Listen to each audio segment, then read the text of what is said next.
We are live. Hello, guys. It's Hayley here again for the 73,000th time today. We are live.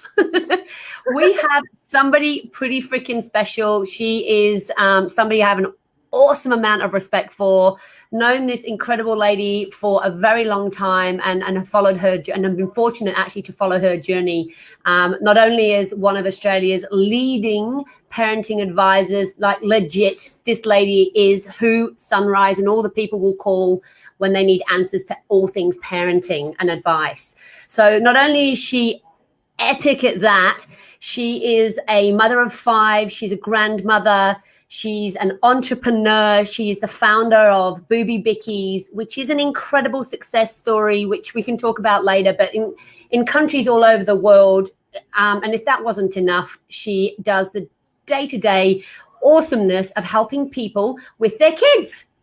And you have been there for me my entire journey with my kids, telling me, not to kill them. Right. Don't kill them. They'll be all right. They'll come good. Thank you so much, everybody. Hey? Everybody's doing the best they can do. And I think we think that with our kids too. We come from that perspective, like that kid who's giving you a hard time, he's doing the best he can do at the moment. If you come from that perspective, then you're not going to be mean and hurt them. 100%. And look, this is something that I've always, you're just such the voice of reason. And why I think I gravitate towards you so much is because it's human speak. It's not a one solution for everyone, is it? Like it's not one. People come in and cookie cutter. We haven't got a cookie cutter on the cardboard making these children all the same. No. And you know that. You've got 5 very different children, all from the same cookie machine. That's right. It's so funny because it's true. Yeah, more or less, yes. So we've got people already commenting saying, yes, we're going bonkers. Now, we were talking earlier and you had some pretty awesome suggestions because I've got a son, he's 13 years old and he's got dyslexia. And right now we're having a bit of a struggle with, we've got grandparents who are actually doing their level best to keep, the whole learning from home thing cracking. And I was like stressing out and downloading to you saying blah, blah, blah. And you came up with some of the simplest stuff. Can you elaborate? Can I love it. Yeah. Well, no, you were talking about. The thing is, when they go back to school, what we want is for them to be whole and happy and ready to learn, because stressed out kids and stressed out parents, stressed out parents can't teach their kids, or grandparents, or stressed out kids can't learn. So we're better off cutting them some slack and letting them work the way they do. I know I was saying to Hayley, I was the kid who couldn't sit still. Yeah. I relate to Hayley. Yeah. Me too. And I was constantly kicked out of maths classes, and I got caught one day. The headmistress came around the corner because I thought I was at the back of the school being completely safe. I'd taken off my uniform and was sunbaking. She wasn't amused. She went through me everybody was terrified of that woman. Yeah, so I got the front of it. But I had an English teacher, and he, about 5th form, and he would just point to me and say, Pinky, 3 or 5, and that was how many laps around the oval I had to do before I was allowed to come back in. And that got the ants out. It never was like a punishment thing. It was just go for a run.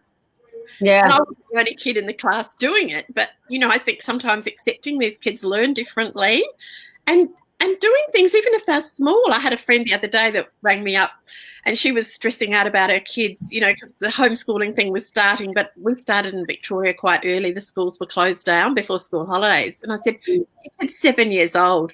There's not going to be anything he can't catch up on. Have a game of Monopoly with him, or get the money jar out and get a muffin tray and get him to make up, tell him you want $1.60 or $5.20 or something. Get him to count the money. As soon as you put money in front of kids, they're going to learn, aren't they? They're going to learn their maths.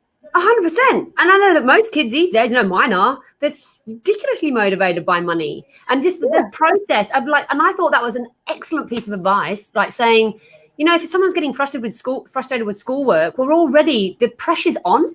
There's all you've got stressed out parents that have lost their jobs or their houses, or they're trying to make, their ends meet, and then they're being lumbered with the responsibility. Well, the added responsibility, my fucking email has blown up. I am getting so many emails from school trying to, navigate me. And now I've been thrown back into being a student to help my children learn. And we can't even do grade 4 maths, I'm thinking, I don't think I've used long division since I went to school, except when I was trying to teach my own kids, because I actually homeschooled for about 10 years.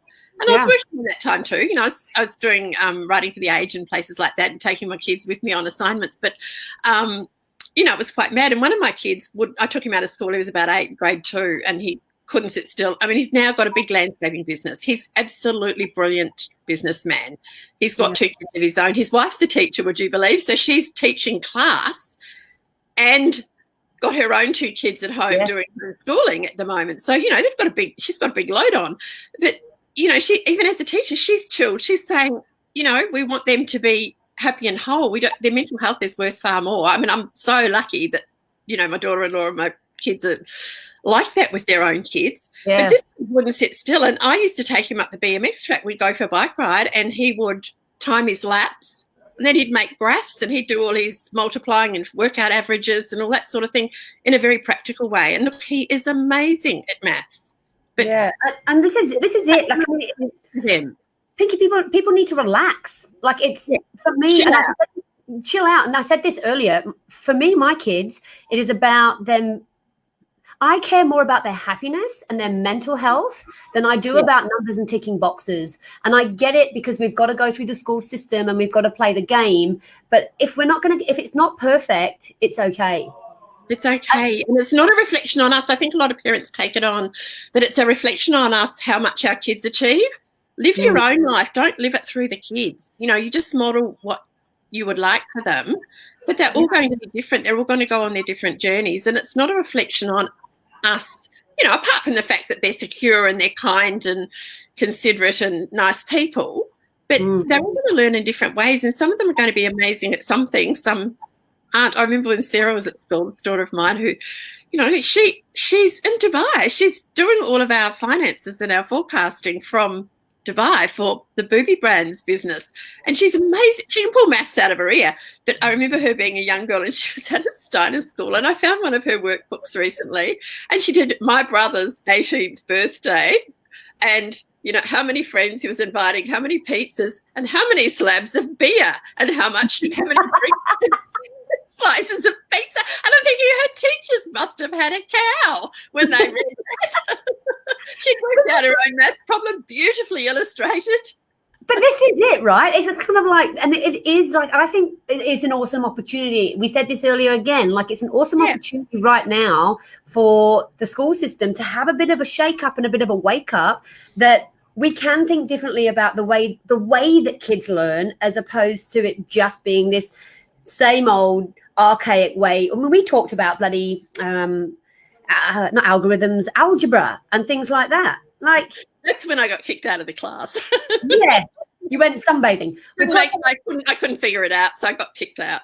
Someone's just said that we have an almost 13-year-old with ASD and sensory processing disorder that has a meltdown. She isn't able to access the EQ system. So we have been doing practical solutions instead, like gardening and rearranging furniture for design. Beautiful. And I think, if your kids will read some books, you can read to them. I've got one with dyslexia, found that I read to them.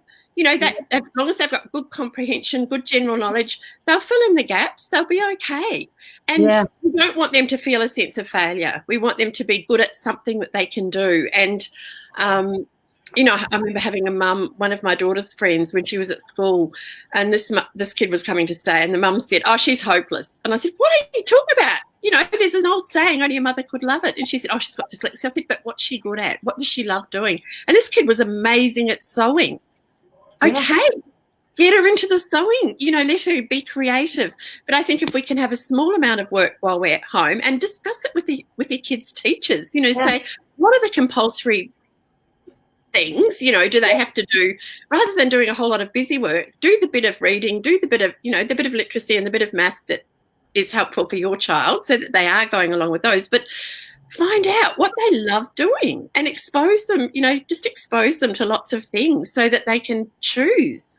Yeah, and that's funny, isn't it? Because choice, and unfortunately, because of the way of the world, choice and children don't usually stay in the same sentence. And children should be part of the choices that are made for them that are going to affect them for the rest of their lives. Makes perfect sense to me. And there is a way to engage your children. So she said, yep, school teachers said it was the best way, as the kids are able to see how they can use those skills in reality. Yeah. So yeah, most teachers will be pretty amenable to that. I mean, the reason I took my kids out from, my oldest two out of school, and I didn't see mothers till later, was because of a disagreement with some teachers. But I think most teachers now are, very agreeable. And yes, they too have to set up a whole day's work. But whether your child does all that work or just does, the important bits to keep them on track, there's nothing a primary school kid can't catch up with. Yeah, and I suppose there's a lot of just taking it a little bit into the family home, because that's the reality of it right now. What we're having is a melding of a government system into the family home, which sets a level of expectation that you wouldn't necessarily have in the family home other than homework. And I'm not one of those parents where I'm not, Pinky, you know this, I'm not one of those parents that's on my kids for homework, because I really believe that if you're motivated and it sets you on fire, you're going to want to do it. Yeah. So, and ultimately the motivation has to be intrinsic. I mean, you think of anybody did Kathy Freeman's parents belt her around the track so that she could run fast? No, it came from inside her. So anybody you think who's got a passion, who's done well at whatever they're doing, it's come from inside them. So, we can put our foot on the pedal and keep those kids going. But as soon as we take our foot off the pedal, if they're not interested or passionate, they'll stop. It's not going to work. And especially when you've got kids that do have ASD, dyslexia, ADHD, ADD, and actually it makes up mostly 30% of kids in schools. So it's a large portion. We have to pathologize these things. It's just a child who's got learning differences or sensory differences or whatever. I mean, I as an adult have been diagnosed by a psychologist with ADHD. Big surprise. Hey, whoop. I'm so shocked. What? But, going back to the school days, I was about 16 and my mother was rung up to come into a meeting, and you know what she said? She said, I'm not coming to any meetings. Do whatever you like with her. I've had a gut full of a 2. These days, I think teachers might be a little bit more concerned that poor child didn't have any support at home. But in back in this generation, parents were pretty honest. And look, there is and it is case by case, because my son's got stealth dyslexia, and so there's many different ways.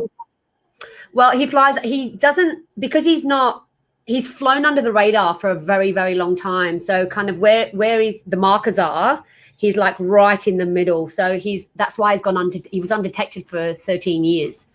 It's stealth, but it's also fluency. So when he's trying to explain something, or even when he's trying to grasp something, his stitching of things together or how something happens, it actually happens, and how he recalls it, he struggles with that. And then that makes him look like especially if he does something dumb, gets in trouble, as kids do, when he goes to recall it, it's not as it happened. So it looks like he's misleading people or telling lies or... Correct. And it's whatever. Not, his recall can be back to front, disjointed. He'll get there eventually, but it might take him 2 or 3 different goes to actually get to the point. So it's quite intriguing. I'm finding, since being a new mum to the whole world of dyslexia, because look, I'm undiagnosed, but we all know that I'm a little bit cuckoo. But you know what? You compensate in different ways. Yeah. You might be out there creative, or you might be out there, and often kids with dyslexia have great memories, because nobody would believe me that my child couldn't read, and have I've got this 7-year-old, 8-year-old couldn't read, but he had the lead in the class play because he could memorize it all. So nobody would believe that he wasn't reading his part. I'm saying he's not reading his part. I've read it to him and he's remembered it just like that. Yeah. Do you know, that's so funny, because Blade's always had a crazy good memory. Same deal. I was reading something to him while he was trying to learn something for drama. He couldn't read the script, but when I read it to him and we bounced it, he nailed it. Yeah. So it is about, it's not about necessarily them not learning, it's finding the way for them to learn. Yeah. And that requires patience on us as guiders and leaders, as parents. Totally. And I think a lot of parents, I was talking to my daughter-in-law the other day, and she said it's really interesting for parents to, for the first time, see their children as learners and how they learn, because a lot of, she's at a pretty posh, she's at Geelong Grammar, it's a pretty posh private school.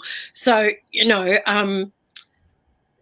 a lot, and I'm not saying because your kid goes to a private school you're outsourcing, but it's very, you know, they get a lot of support and a lot of help at school. So the parents don't see the child as the whole learner. You know, they're doing all the extracurricular activities with them. You're taking them to football or whatever you're doing with your children outside of school. But when you have them all day long and see them as a learner and how they learn, and you know, at home, they know they can take leeway with you.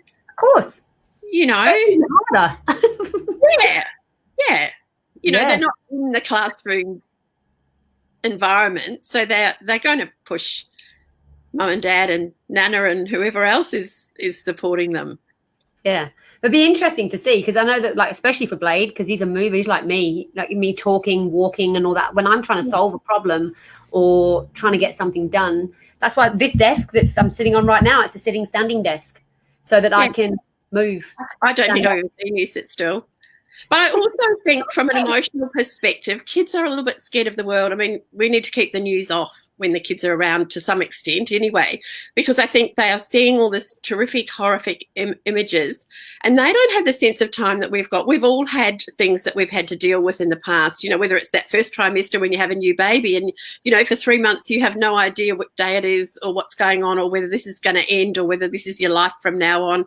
We've had tragedies in our life. We've had things that have gone on and we've got through them. They always pass, but our kids haven't got that prior experience. So they are stressed anyway, and they're probably anxious about, you know, whether they're going to get sick or whether their parents or their grandparents are going to get sick, whatever they've heard on the news, and they patch stuff together. So we need to be talking to them too and giving them an honest, positive view, because if that, you know, they're already worried. They don't need layers and layers and layers and the school stuff as well. Well, they were already, especially like kids in school. School's hard, and like just getting into the school year, and for some of the kids that are going year 7 and adjusting, like transitioning from primary or to high from prep. You know, they've just got used to school. The tiny ones, they're just getting used to it, and then this all happens. Yeah, you know, the separation anxiety. They've just gone over that. They've just worked out, you know, where all the classrooms are if they're at high school. Yeah. And even the sense of time and timetable, that's a big one for kids to manage their own time and timetables. And then all of a sudden, it's not happening. Yeah. And thrown into a wobbler, that's taken away. And then that structure, like, because, I mean, there was there's been like a month where we've all just been going, what? Because we took our kids out straight away. We took our children out as soon as we could. Didn't wait for the go-ahead from the government. We literally just made our own decision and chose to isolate the children because we've got the older people who are taking care of them. Family members, yeah, right. So like we've got my mum and Arpie and my dad to think about. So you know, we know that they were not at risk, but they could carry and pose a risk down the track. Right.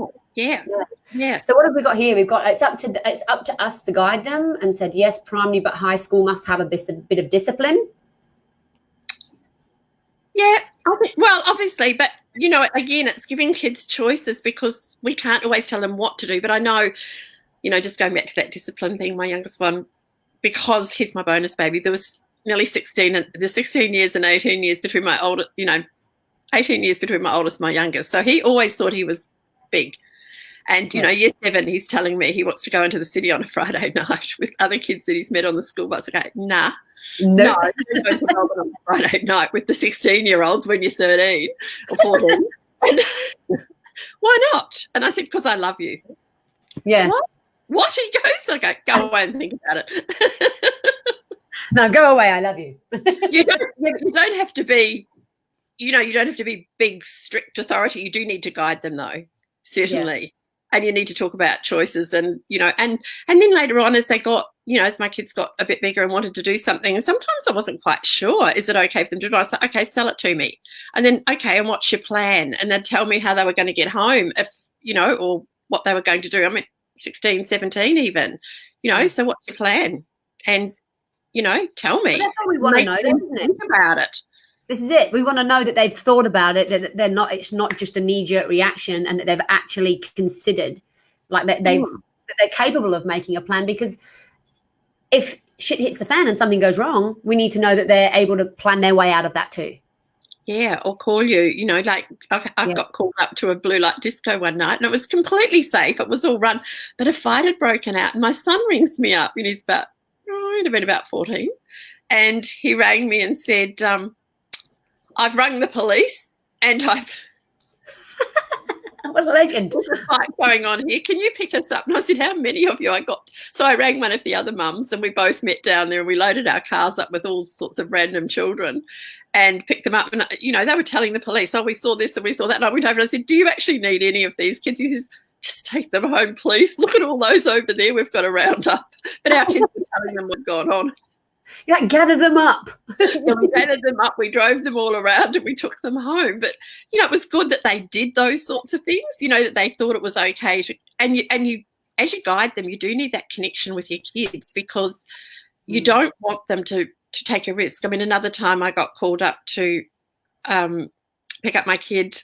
I'm sitting up here at midnight thinking, well, it won't be long and he'll be home, and he rings up and says, I don't want to get in the car with whoever, Josh, because he's been drinking. I said, you tell him to stay there too, and I'll come and get you all. And I got picked up by the booze bus on the way to pick up my kids, and I was in my pajamas, like didn't even put a coat or a dressing gown over top. Look, this mad woman with pink hair and a pair of pajamas driving around at midnight, and got breathalyzed. And I said, I haven't been drinking, but the kids I'm picking up with, I'm sure they have. I bring them back and you tell me how much they've had. But that requires, you want them to mitigate those risks. You want them to, reduce the risk, because they can connect with you. None of the other kids were game to ring their parents. Well, this is what I'm saying, and that's what makes the difference. And that right there is something. I think the real lesson is, Pinky, like, you must have created a sense of trust with communication, and and connection without fear. I mean, they know bloody well that I will, step on them or pick them up or whatever, and drag them home if they've tried to be sneaky or something. Yeah. But, 15-year-old in a park, went and picked him up one night, and I was standing by the tree waiting, I could see all these kids, which one's mine? I go and walk up next to him and say, hi. He goes, hi. Oh, shit, mother. Do you want to ride home, or would you like to be a bit embarrassed? Sure. Then anyone else want to ride? He knew I had his number. Yeah. But you have to be prepared to go that extra mile. I've been to parents' homes where they've been so permissive. I went to one woman's home and there was a bowl on the kitchen table. And I went, as I walked in, because I would always walk in when I went to pick up my kids, and I said, please tell me what this is about. Oh, everyone knows I let the kids smoke here. I don't like them drinking because it makes them aggressive. So I ripped her a new one. Yeah, no, fair call. Politely. Well, this is it. It's the middle ground, isn't it? It's like, it's not being too relaxed. It's not being too strict, and making it, because it is about communication with kids. Yeah, but you can't endanger them either. You have to teach them. I mean, again, with little babies, I say, is it safe? Is it respectful? And does it feel right? And it has to be safe and it has to be respectful. 100%. I mean, that's not rocket science, but it's so simple, and it's something that people can latch on to. So it says here, love the idea of asking them what their plan is. I think it's brilliant. And it makes them part of the process instead of just being told what to do. So you can empower the children rather than disempower, micromanage, and helicopter parent, because that does my head in. Well, if you micromanage, they're not learning to make decisions, and they're not learning to make good choices. I mean, they will make mistakes. Yeah. But even then, if they make a mistake, you can say to them, so what did you learn? Yeah. So Jenny says timetables are super important. That can be done at home. Timetables are important. You need a rhythm to your day. Yeah. It's good to have a rhythm to your day. And particularly in this time when there's no system, like they don't have to get up and catch the bus at a certain time. I mean, they could stay in bed till midday and you could have them totally out of whack. So yeah, I think there's a balance between a rhythm and a really strict timetable. Yeah, I think my daughter's a psychologist. Times table. She's talking about maths. Oh, yeah. I used to get my kids to clap and sing the tables. And they were most How did it go? They did not like it. 2 2's 4, 6 6 is 36. Yeah. And they went, oh, Mum, not again. Well, get it right, and then you don't have to put up with this. That's right. And then she's at it again. She's doing it again. But that's what you can. Timetable. Yeah, but times tables. Yeah, I know. Well, they can pull out their calculator now, can't they? But I still think once it's in there, you never, it's in there, isn't it? It's good for recall. I sucked. I'm not gonna lie. I sucked at maths. It was like looking. But I'm quite surprised because my husband does the letters and numbers at 5:30. He'll be out there now. 5:30 on SBS. He does letters and numbers every night. I think it's keeping his brain sharp, or he thinks it is. And I've actually found I'm not bad at the maths. I always thought I was crap at maths, but I'm actually quite good because it's really sensible. It's just numbers. It's not. There's no diagrams. No, exactly. Don't give me Pythagoras theorem. No, don't give me diagrams. I can learn the theorem, and then you take it away, turn the angles around, and I'm lost. So, and you know what? I'm not a builder. I'm not an architect, so it doesn't matter to me. Some things matter to some people, and some things don't to others. Yeah, 100%. And that's what it comes down to. Like, maths is important to some people, to others, drama is more important. Can you say that to somebody like bloody Jimmy Barnes's kids? He doesn't give a shit if they're adding up or not. He wants to know, like, how they're going on their musical, because they're all musical. So for him, the energy and the importance goes into musical, or, like how you performing in that space. Or but generally, kids who are good at music are usually good at maths. Yeah, because it's same part of the brain. Yeah, reading music. But it's the same part of the brain. It's probably why I was shit at music. Yeah, I can't sing. I can sing. I just can't read. Yes, I can't sing, but I bet you could. Con, I'm just kidding. No. Even one of my babies came off the boot. I was singing him a lullaby, and he opens his eyes and he puts his finger against my mouth like that. It's like, Mummy, please. Do you know, like, when I very first met you, you gave me, because I remember how I was having the issues with Blade and with his reflux and his colic and all the rest of it, and you suggested, is it Baby in the Cradle? I can't remember that. I can't even remember what the sound of it is, but it's right. Epic. And to this day, he will fall asleep to that music. Yeah, well, I was actually, Pokara Kariana, which is a New Zealand Maori song, was my lullaby for my kids.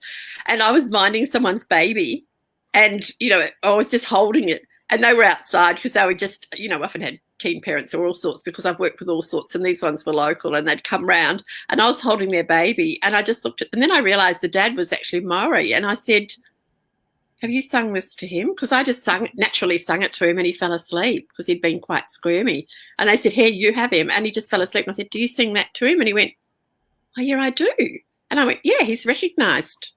They recognise the familiar song music. And if you've played it to them in utero, they'll, somehow have that recall.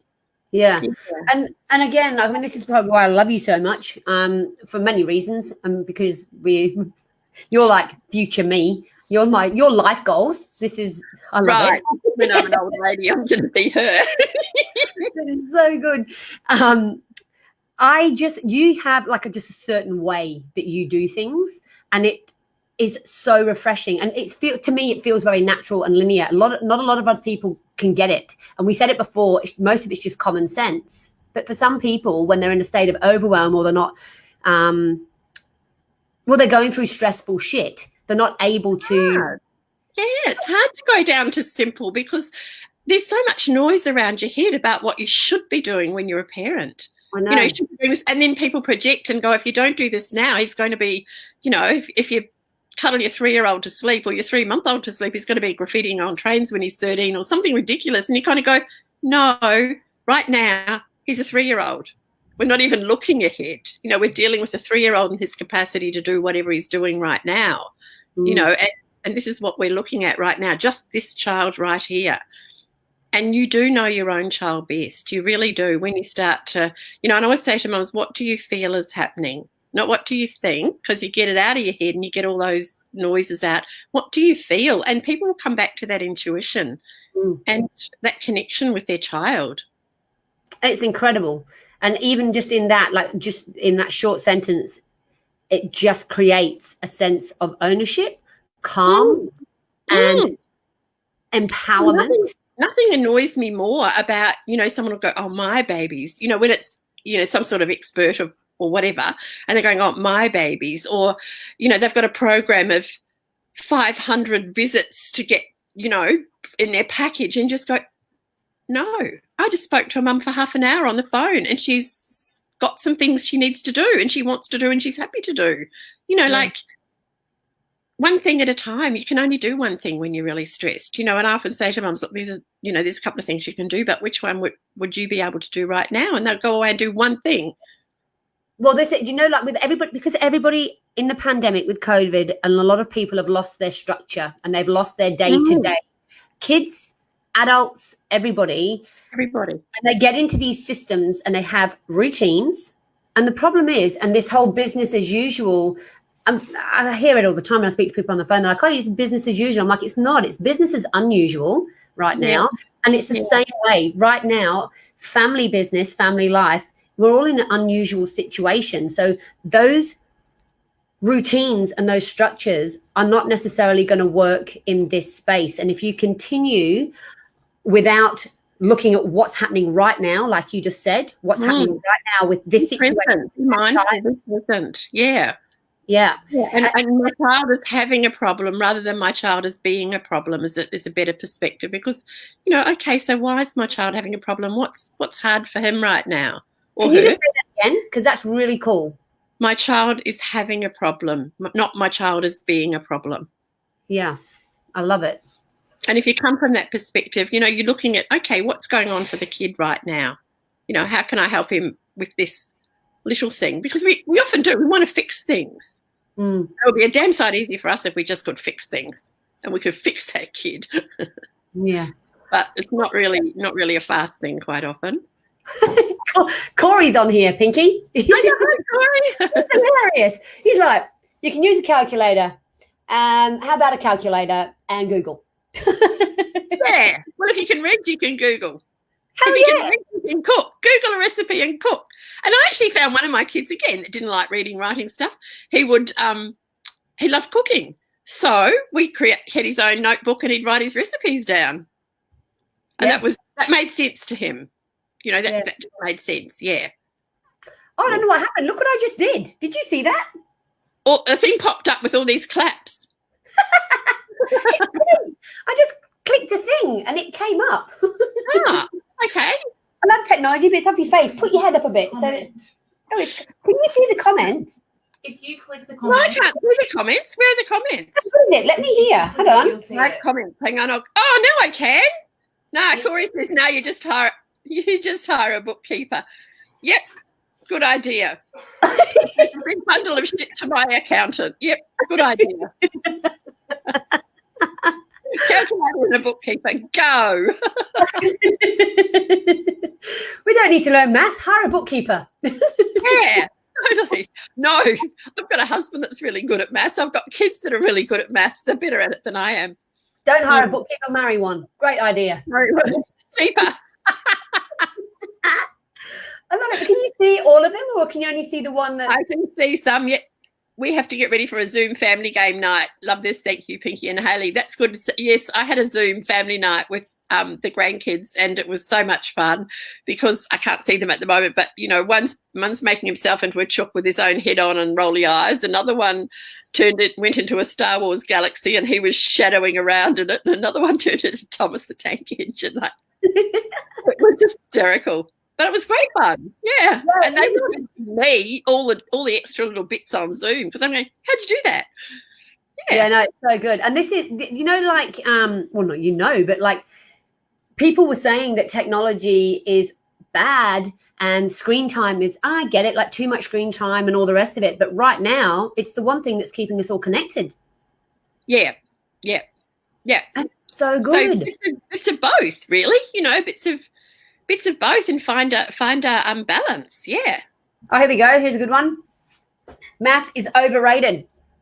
Depends who you are. I need people that know maths to add up my money for me. So I really admire people that know maths. And I think the thing is you can always hire someone that's good at the things you're not good at. You know, if you've got a business, you get people in to do the things that you're not good at. Yeah, I agree. It all works. Yeah. I think my mother and my husband are having a bit of a to-do on here.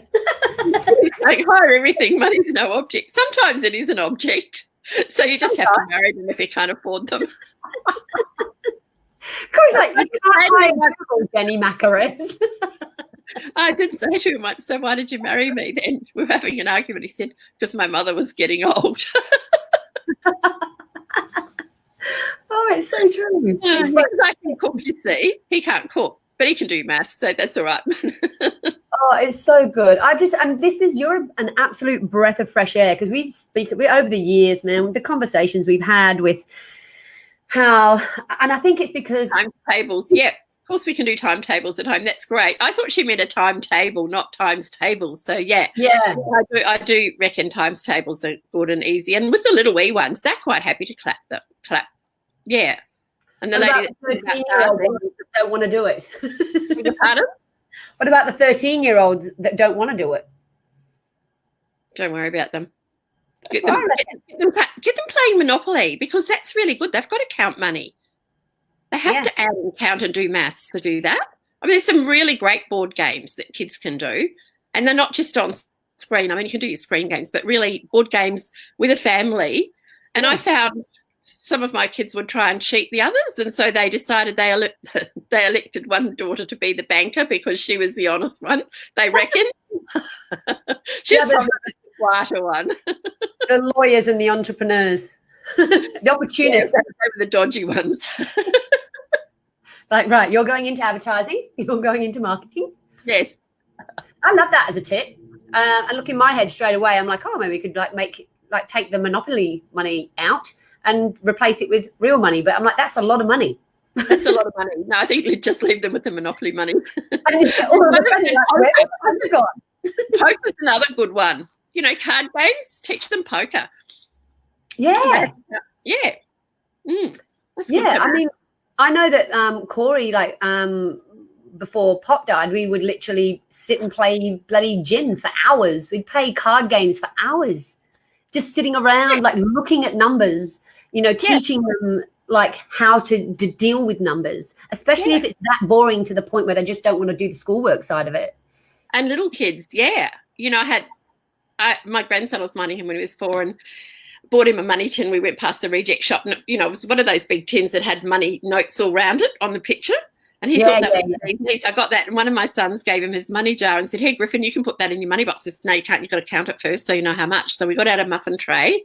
This is a 4-year-old making up dollars, dollars worth of 5 cents, $1 worth of 20 cents. He caught on very, very quickly. It's $40 in that little money jar.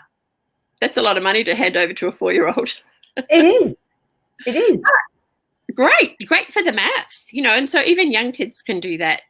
Or putting the Lego down in the middle of the floor if you've got young kids and just let them build.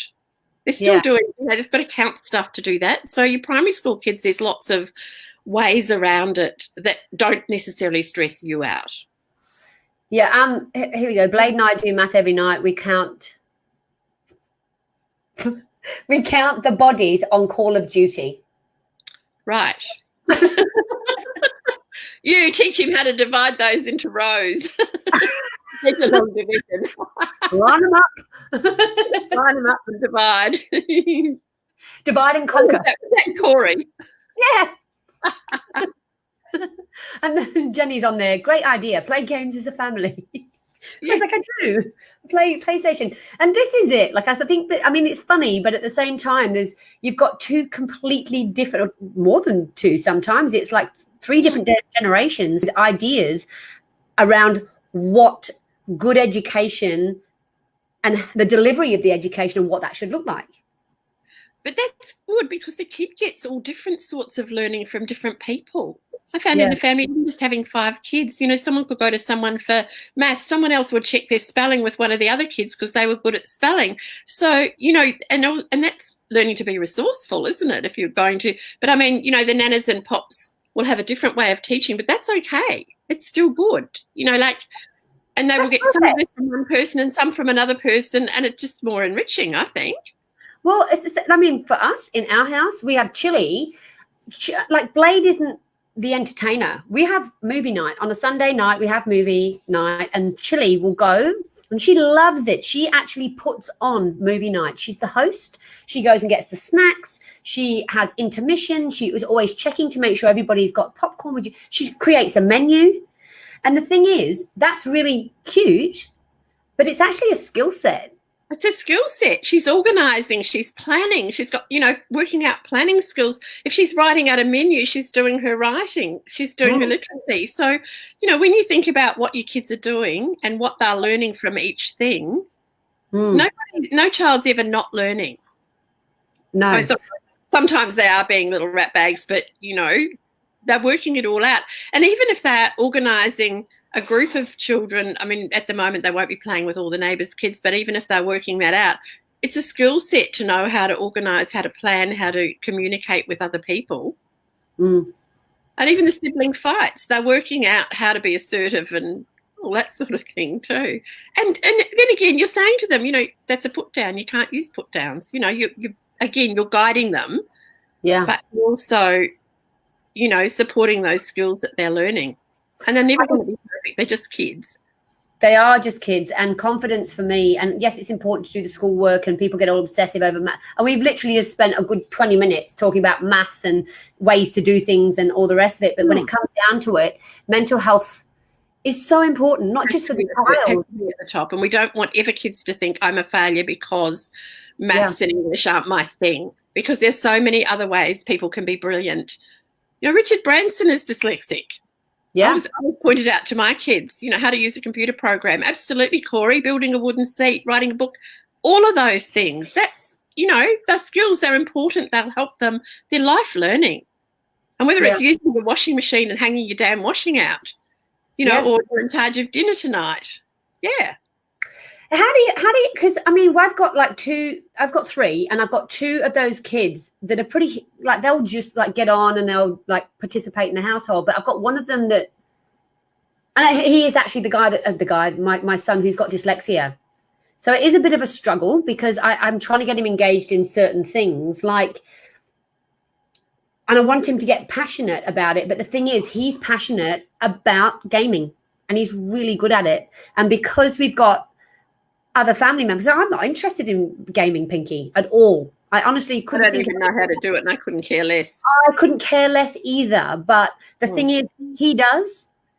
And if you don't meet them where they're at, children, we run the risk, right, of alienating them?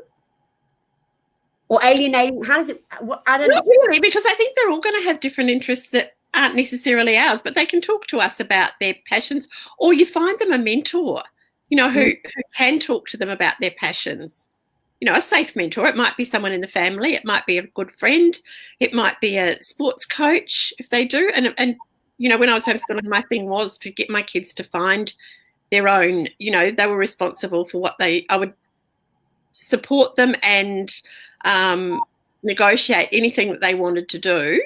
I'd facilitate, but they had to tell me what they wanted to do. And one of my sons was a really good road cyclist, really good road and track cyclist. And he actually had an Olympic champion who he asked, would he train him? Didn't even charge, but he coached my son, so, if you can encourage kids to find mentors or find someone that's interested. And online, obviously that's going to be tricky because you don't know those people. Yeah. But if Corey can play a game with him, if that's all right. Well, like there's coding. If the kid's interested in gaming, well, what else can you do on a computer? Teach him about find some way he can learn about coding that's actually along his line of interest. He'll get a fabulous job in IT at some stage. And he's a physical kid, you see. And so the other thing that's not being considered while we're in lockdown and isolation, and especially, we can't treat this business as usual thing with the schooling, and why you might not get similar learning excitement or motivation is that these kids are having their PE removed, their physical stuff, and I know it's okay, we can get out in the garden and do the push-ups and everything else, but like he can't play rugby. Like he can't go and do the teammate stuff and the social aspect of not seeing his mates. And that's a big stress for kids. Yeah. But so I guess his gaming is filling in that gap of socializing with other kids. It is. And do you know what? Do you follow Gary balance, V? Isn't it? You follow Gary V? Oh, I've seen. Yeah, I know who he is, and I've read his book. Yeah. He said something that kind of like hit home to me. And when it comes to phone addiction or social media addiction or gaming addiction, that nobody's actually you're not addicted to the device, and it's not the thing. It's not even the game. It's what's on the other side. It's the social side of it, and the connection that people get excited about. It's very rarely the device. Right. Okay. I don't know. I have seen people connecting on a phone when they've got perfectly good social situations. And I think we need to have a balance, and we do need to monitor that with our kids. And at night time, we need to have a charging station somewhere out of the bedrooms. That's good. You have your limits around these sorts of things, don't you? Yeah. Well, actually, I think that's probably more important now while we're in ISO and having to moderate our children and adjust them to the new way of learning. That's a freaking gold piece of advice. Sorry, Corey. Your devices are being locked away. No phone tonight. You have to talk to your wife. Oh, look, you're awesome. And you don't need me to tell you that. I tell you that all the time because you are awesome. And that's because we're old. Yeah, we're old. We're old. We love it. But she's young. I want to know, Corey. This is a call out to you on a live. I want to know who the oldest gamer in the world is, and then you can eat your words. You come back and you go and use Google for that. Go and do your homework. Yeah. Use your literacy skills. Yeah, it's so good. And look, I know because you're an author, and this is not something that you just, obviously you've been doing this for a very long time, and you've got six books. Well, I've got 5 books, and then a couple of ebooks as well. Yeah, and a blog. Yeah, it's pretty awesome. So if anybody's watching out there, and it's all going to resonate because you're an epic human, and everything that you say just makes perfect sense to me. So I'm going to put some links and stuff in the comments as well, Pinky, so that people can find you. Because one of the books that I read of yours was Parenting by Heart. Yeah, and that's a really good one for a gift for people who are pregnant and about having their first baby. And I think it just starts you on that mindset that you can trust yourself to look after your children. I mean, the human race would have died out long ago if we couldn't have some sort of trust and some sort of innate intuition about our babies and our children. Yeah, I read that when I wasn't pregnant, and it had so many awesome nuggets of gold in there that you just can apply in general, especially with empowering. So, yeah, well, that's what it's about. I mean, it's about each of us feeling confident. And I think the saddest thing is when you see a parent's confidence shot because they feel they're doing everything wrong. And there will be times when your kids give you a hard time and you will start thinking you're doing everything wrong. And if your child has, special needs, if they've got ASD, if they've got dyslexia, whatever, you'll start to feel a failure. And look, my 5th child one of my other kids had dyslexia, but nobody really pathologized it terribly. She got through. But he actually, quite seriously, and in the school system, it was quite hard. And I went to an assessment day at Children's Hospital, and I came out of there and found out he had sensory processing, auditory processing problems as well as dyslexia. So really, he might as well have been deaf and blind in the classroom, almost. Not. I don't really want to make light of that, but he obviously was quite challenged in a school situation. And I came out of there and I rang a friend. I said, God, I feel like the worst mother in the world. She said, you went by yourself? And I went, yeah. And I was trying to say to them, I have 4 older children who are completely literate, all high achievers, all completely literate. And, so I don't believe it's something that I'm not doing right. I believe it is my child is having a problem. He's not being a problem. And, I came out of there and I was reduced to the mother who thought she was just useless. And I thought, well, if they can do that to me, what are you going to do to a first-time parent? Yeah. I was good talking to her, and a friend said to me, come on. She said, if they told you didn't, wash your floor or your skirting boards or something, you could say, oh, yeah, that's me. But when they say, the kid needs to be exposed to more literacy. I mean, I had read to this kid since he was born. And you sort of think, no, my kid's been exposed to lots of literacy.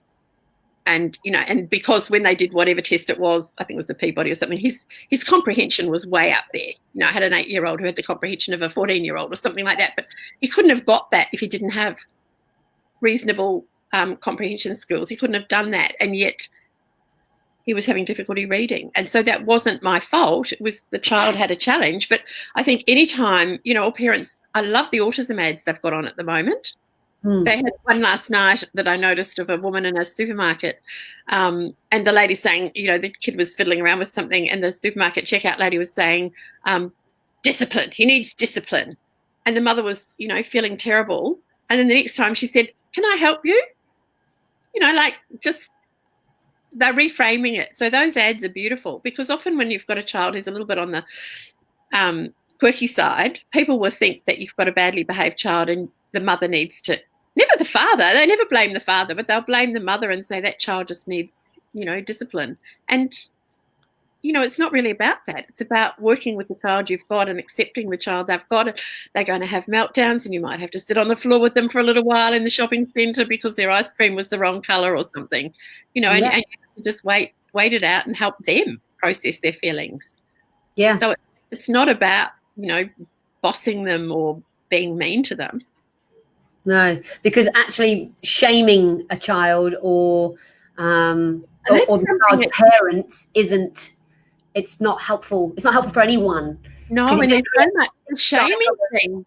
Anxiety. The shaming thing wasn't something that we were aware of.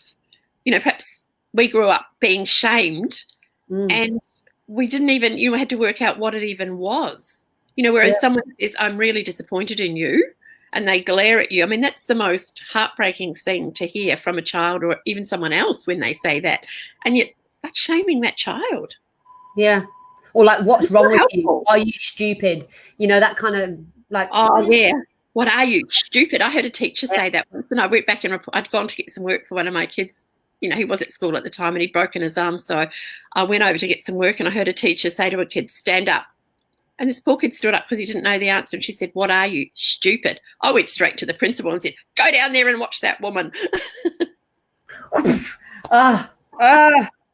it's teacher, and I went, hey, you can stick up for her to me, but you go and check on her. Yeah. I just feel like, I mean, the thing is that isn't that just, look, I'm wearing this T-shirt, but it's like, isn't that just being a good human? Yeah, just treating other people how you'd like to be treated. This is it, Pinky. Children are people. Yeah, children are people too, and we don't hit people, and we don't shame people, and we don't be rude to people. Well, sometimes we do, but you know, just treat a child as you would treat your friend. Yeah, the same way. And if your friend was having a struggle or a stressful time, you wouldn't tell them that they're stupid, or you'd actually. And I think I had this conversation. This is completely unrelated to parenting, but you find that people that aren't close to you, I'm finding at the moment, you reach out to people you don't even know, they're more willing to help you than the ones that are closer in.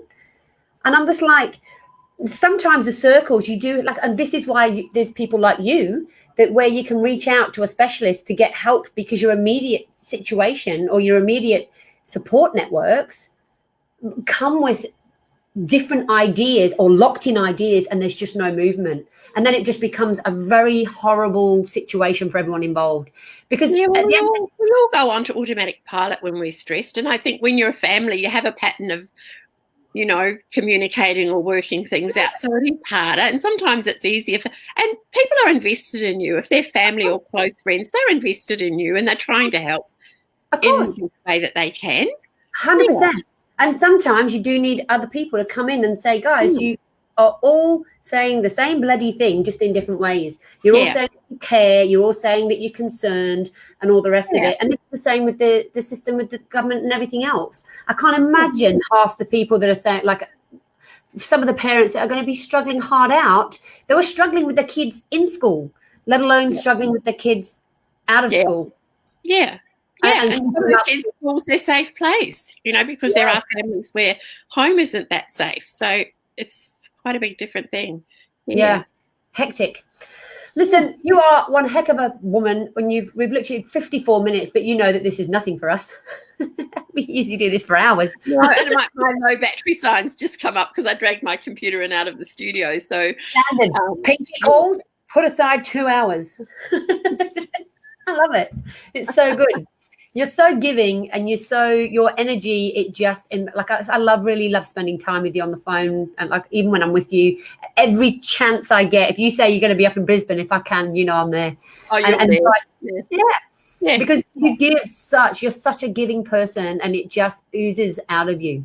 And I think that's why you are. Person. I think it's really just being a person. Like, you're probably the same. And you just, because if I say I'm going to be there, you'll say, "Oh, come and help me for the day." Yeah. Yeah. It's just being a good person. I don't know. I just like your energy too. And it kind of fills me up. I'm being selfish. It's purely for selfish means. Right. Okay. Plug her in. Give me your energy. So you're going to get those kids sitting at the desk tomorrow, and they're going to be learning, and they're going to have a timetable, and they're going to have recess in their timetable. Actually, telling tales out of school, my daughter's partner, they've got the kids at home, and so he's very organised. Now, she's been homeschooled. She's actually a psychologist, and she said to me, "I'm in trouble because I'm not sticking to the timetable." Matt's even put recess on the timetable. And she just thought it was hilarious. I said, "Well, how do the kids feel about this?" She said, "Oh, they're going with it." She says, "So I'm not complaining." Look, I mean, it's horses for courses, and all we can do is our best. Jenny says that we can only try our best, 100%. Correct. And I think if we come from the perspective that everyone is trying their best, whether that's a parent, whether that's a kid, we're all doing the best that we can with what we've got right now, with the resources we've got right now. And, we learn better, we do better, don't we? It was what Maya Angelou said, when we know better, we do better. And we're always learning, and we'll find ways to do better. And, that's okay. And even if we change tack with our kids, we might have been doing something in one way, and we learn a new skill, and we try something different on our kids. I mean, sometimes they'll be on to you and you go, "What's she up to?" She's trying this active listening or something like that. And they'll go, "Mom." Active listening. I love it. It's funny. That you'll try a new whatever it is, and sometimes it'll work like magic, and you go, "Oh, got a new one in my toolbox." And I think that's it. Always being open to learning, to putting something new in your toolbox, just like we learn new technology. Same deal. Same. Yeah. Do you know what? For most people in their business lives, there's things that will happen, like A/B testing and marketing. Because this is my jam, obviously, with like you do marketing, you see what works and what doesn't. It's the same thing. You can apply most of the stuff and especially for the parents who are out there that are struggling being at home and away from their workplaces, most of the stuff you apply anyway to the children, and it works because most children love structure. They like being given things to do, and they love being helpful, they love being connected, and they love being learning. So if that can just keep up that connection, and eye contact, touch, focus, attention, all those sorts of things, just fill that little love tank up, and you're probably going to be okay. I reckon you will be okay. And I think you're right. You're always right. I don't know about that. Listen, disclaimer. Disclaimer. What did my daughter say? "Mum, you were great on the love, but you're a bit shit on the boundaries sometimes." Yes, I know. Actually, on that. All right, you didn't get into any big strife. No. Well, we just had a comment that says kids can't be left to their own devices. Sometimes they can.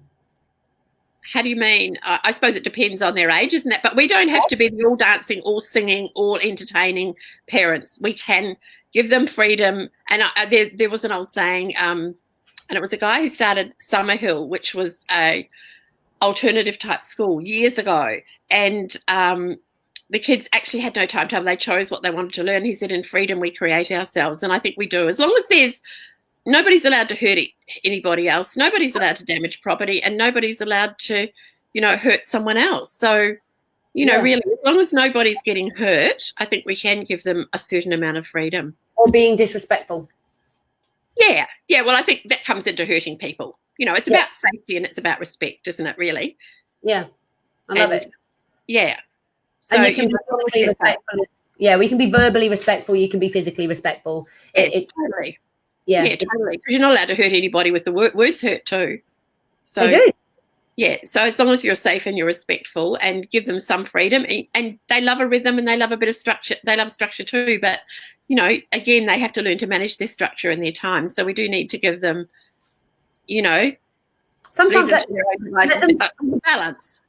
Yeah. Well, controlled fall. You have to let them fall sometimes so that they can feel the ramifications of their own choices. Yeah. Yeah, if they stuff up. Yeah. Yeah. Otherwise, they're going to go out to help them get up. Yeah, I'm down to 3%. Do you think you'll get another hour out of it? They'll be like, goodbye. All right, well, let's go. Let's wrap it up. Because we're 10 seconds off an hour anyway, and that is more than I expected from you, darling. Because look, I know that you give anyway, but like I know your time's precious, and it is. What time is it now? 6 o'clock. Is it six there? 6 in Melbourne? Yeah. Yeah. So you can go and have your family dinner because apparently you told them that you were doing this and they had to make their own dinner. Yes. And when my son said meat pies, I went, I don't care. Meat pies for you, not for me, but for you. All right, you're amazing, Pinky. I love you. Thank you so much for joining us. And I know that everybody would have gotten so much out of this. And usually what happens, everybody goes back and rewatches everything anyway. And we're going to share this, and I'm just really grateful. Right. Really grateful for you in so many ways to rock my socks. Okay. Well, let's, chill out. You are the expert about your kids, and you will work it out.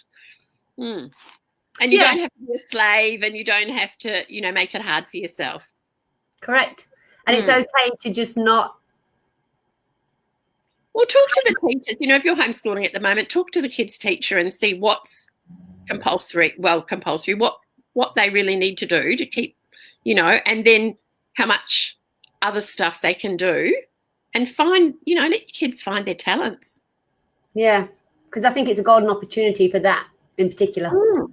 It's like a big long school holiday in a way, except you've got something to work because that gives them some structure, and you don't feel like a bad parent that they're not, you're being totally neglectful, but you don't have to spend 6 hours at a desk. No, because they'd be school anyway. They'd be playing sport. They'd be having recess. Yeah, they'd be learning other things. Yeah, we taught our kids axe throwing. It was fab. Taught them what? Axe throwing. I'll put the photos in. I will upload some videos, and I was actually I'll privately message you. Stand in front of the axe. We built an axe throwing board in the back garden. All right. And we just like with a professional thing, like a big. It's been done properly, like a competition throwing axe like board. A royal show. Bought the axes, and the kids now have become ninjas. What a great skill! And how sharp are the axes? So when the zombies come. Sharp, like they're proper axes, but we supervise them. They're not allowed to. You can't just leave them to Jenny. No. Devices. Go out and take the axes out, kids. No. Go. I don't think so. Bring me back a rabbit. And you cook it. It's dangerous, but like at the same time, it is. I've gotten a lot out. Dangers, probably. It's not like they're out there with guns shooting each other or anything like that. And we're not stupid. Like we've thrown axes before, so and done them in like controlled spaces. So for us, it's not. You can't just go building an axe throwing thing and then throw axes at things. Out there, guys. Yeah. Why did I just end on that? Chop that firewood, children. Chopping the firewood at a very young age. Advice: throw axes. You can use that axe. I think it's time to go and have your dinner, Hayley. Too much red cordial in your office. Well, in about 55 minutes, I'm being interviewed in Singapore, so I've got to go and do that. But you are incredible. You rock my socks. Thank you so much for sharing. I love you, and I'll see you soon. Love you too. Bye. Bye-bye.